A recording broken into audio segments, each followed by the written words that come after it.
Welcome to the International Rugby Board's Touch Judge programme, which supplements the Level 1 and Level 2 Touch Judge training courses.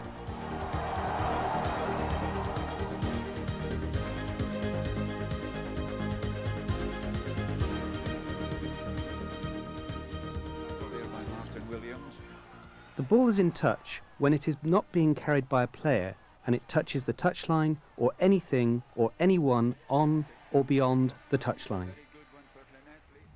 The ball is in touch when a player carrying it touches the touchline or the ground beyond the touchline.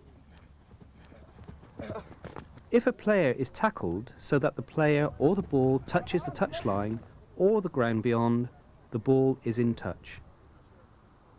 If the ball crosses the touchline or touching goal line in the air and is caught by a player who has both feet in the playing area, the ball is not in touch or touching goal. If a player jumps and plays the ball, both feet must land in the playing area, otherwise the ball is in touch. The ball is deemed to be in touch if a player who is in touch catches the ball even if it has not crossed the touchline. A player in touch may kick or knock the ball, but not hold it, provided it has not crossed the plane of the touchline. The plane of the touchline is the vertical space rising immediately above the touchline. In the case when a player catches the ball from an opponent's kick while having 1 foot in the field of play and 1 foot in touch, the receiver is already in touch at the point of the catch, but is not responsible for taking the ball into touch, and so that player's team receives the throw-in. Remember, the ball is in touch when it is not being carried by a player and it touches the touchline or anything or anyone on or beyond the touchline. In this case, the receiver is already on or beyond the touchline before touching the ball. So the last player who held or touched the ball before it went into touch here was the kicker. So the throw-in goes to the receiver's team. When an attacking player sends or carries the ball into the opponent's in goal and it becomes dead there, either because a defender grounded it or because it went into touching goal or on or over the dead ball line, a dropout is awarded.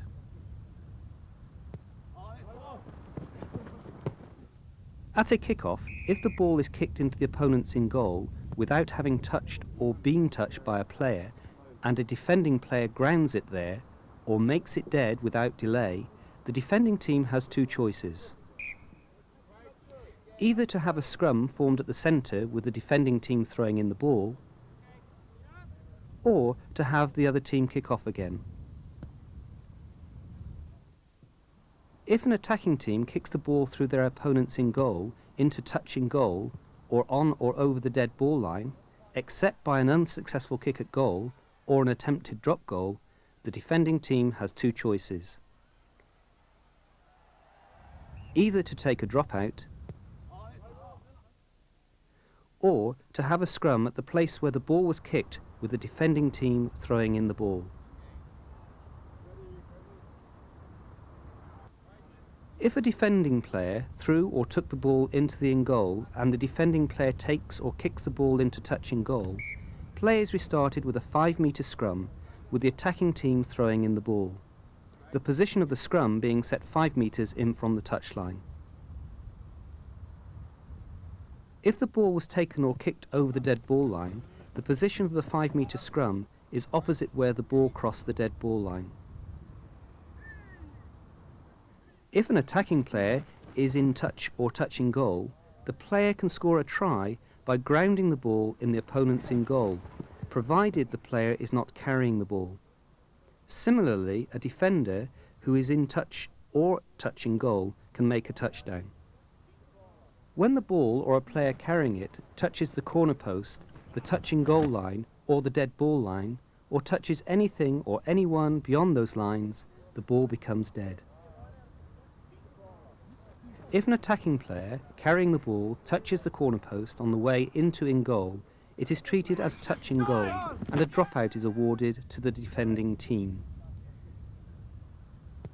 If an attacking player takes the ball into in goal and touches the touching goal line or the dead ball line, a dropout is awarded to the defending team. If the ball is kicked by an attacker and it hits the corner post, it is treated as if the kick went into touching goal. If a defending player runs toward that player's goal line and touches the corner post, it is treated as touching goal and a 5-metre scrum is awarded 5 metres in from the touchline, with the attacking team throwing in. When an attacker carries the ball into in goal and a defender drives the ball carrier across the dead ball line, a dropout is awarded to the defending side. When a defender carries the ball into in goal over the dead ball line, a 5-metre scrum is awarded in line with where the ball crossed the dead ball line, with the attacking side throwing in the ball. Finally, on the definitions relating to touch and touching goal, if a player carrying the ball touches a flag but not the corner post, play continues. The flag is not considered to be part of the corner post.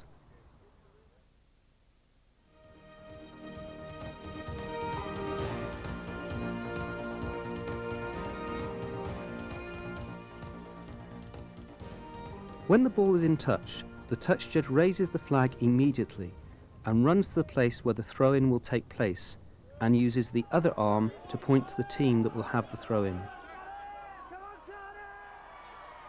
The touch judge must be decisive and accurate in the use of signals relating to touch.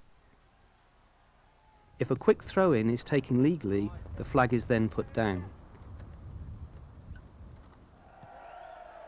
If a quick throw-in is not taken or cannot be taken because the laws pertaining to quick throw-ins have not been complied with, the touch judge has the flag held up and points with the other arm and hand to the side who will throw in the ball. As the player who is going to throw the ball in approaches the line of touch, the touch judge makes a mark at the line of touch on the touchline. The touch judge then moves back approximately 1 metre from the touchline. After the ball's been thrown in, the touch judge lowers the flag and the pointing arm, except in the following situations. When the player throwing in puts any part of either foot into the field of play, the touch judge keeps the flag up. When the team not entitled to throw the ball in has done so, the touch judge keeps the flag up. When at a quick throw-in, the ball that went straight into touch is replaced by another ball, or after it went into touch it has been touched by anyone except the player who takes the throw-in, the touch judge keeps the flag up. In the case of a player who is throwing in, putting a foot into the field of play, after the first occasion the player should be cautioned by the touch judge. Hooker, just stay behind the line when you're throwing in, okay? And after the second occasion, the referee should be told. The referee will then ask the touch judge to leave the flag up if it happens again.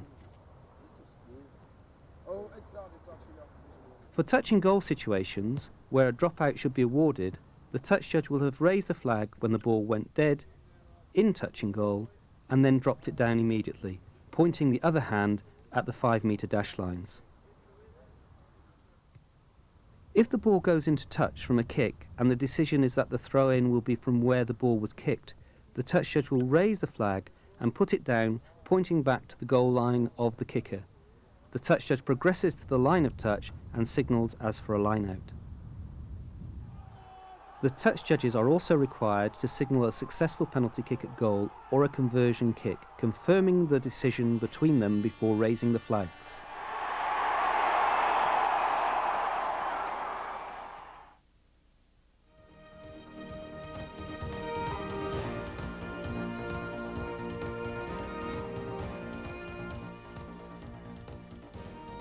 A player may take a quick throw-in without waiting for a line-out to form. For a quick throw-in, the player may be anywhere outside the field of play, between the place where the ball went into touch and the player's own goal line. When a defending player gets the ball inside the 22, or in that player's own in goal, and kicks to touch, the throw-in is taken where the ball went into touch.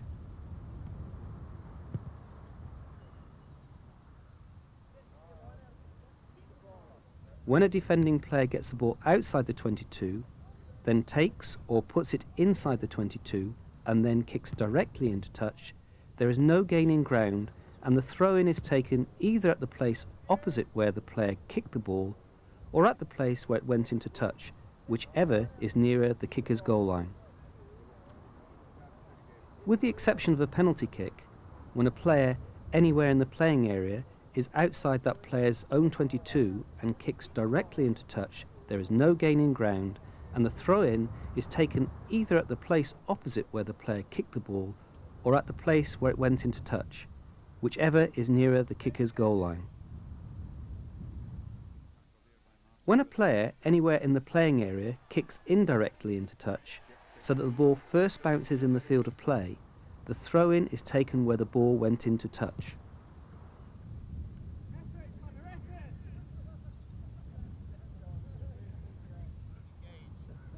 Unlike with a penalty kick, with a free kick outside the kicker's 22, if the ball goes directly into touch, there is no gain in ground and the throw-in is taken either in line with where the ball was kicked or where it went into touch, whichever is nearer the kicker's goal line. From a kick inside the kicker's 22, if the ball goes directly into touch, there is a gain in ground and the throw-in is taken where the ball went into touch.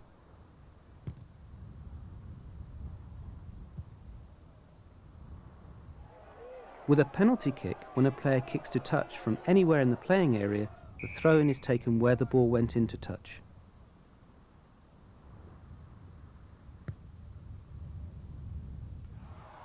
On all other occasions, the throw-in is taken from where the ball went into touch or where a player carrying the ball goes into touch or is tackled into touch.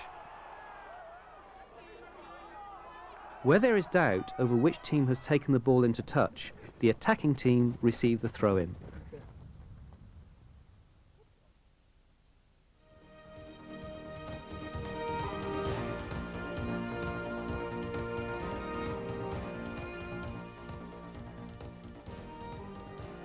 In situations close to the goal line, it is important that the touch judge is positioned so as to have a clear view of the touchline. Ideally, the touch judge will be in touch in goal, watching the ball carrier coming towards the in-goal area. This enables the touch judge to see if the player carrying the ball puts a foot in touch or touch in goal, or if the player touches the flag post prior to the grounding of the ball. The other acceptable position is to trail the player carrying the ball and to watch out for the same touch or corner flag infringements.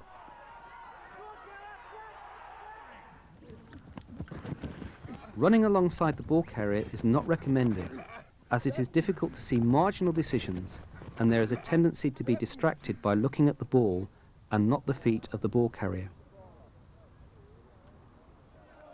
For positioning at a penalty kick to touch, the touch judge runs approximately 15 to 20 metres from the penalty kicking position to get to the line of touch as soon as possible.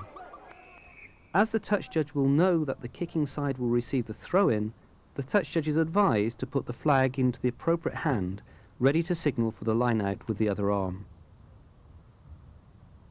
For positioning at a kick-off, the near side touch judge, the touch judge on the side where the forwards are gathered to receive the kick, stands on the 10-metre line to provide the referee with a perpendicular sight of the 10-metre line as given by the flag post for other lines across the pitch.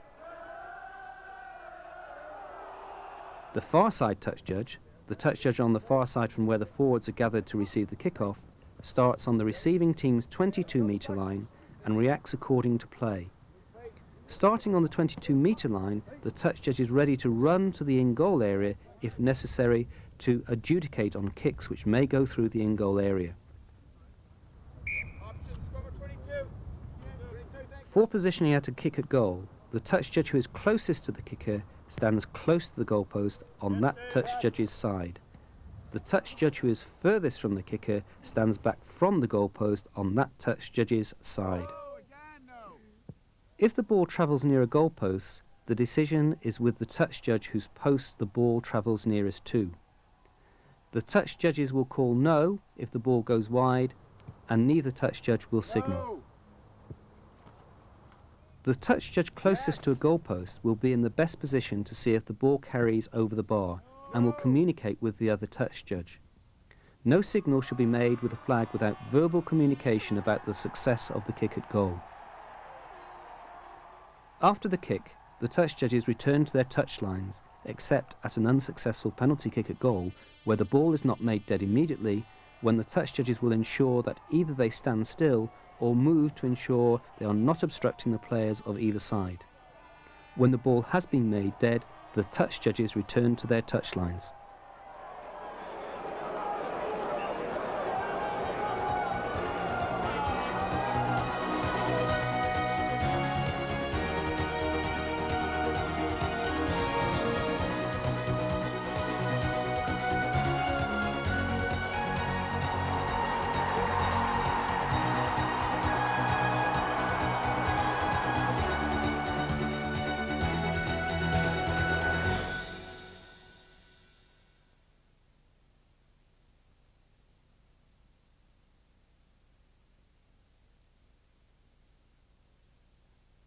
Welcome to Level 2 and your role in the signalling of foul play.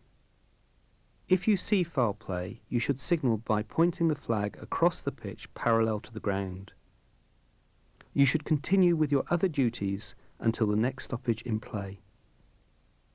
When observing the following clips, you should consider what you would say to the referee.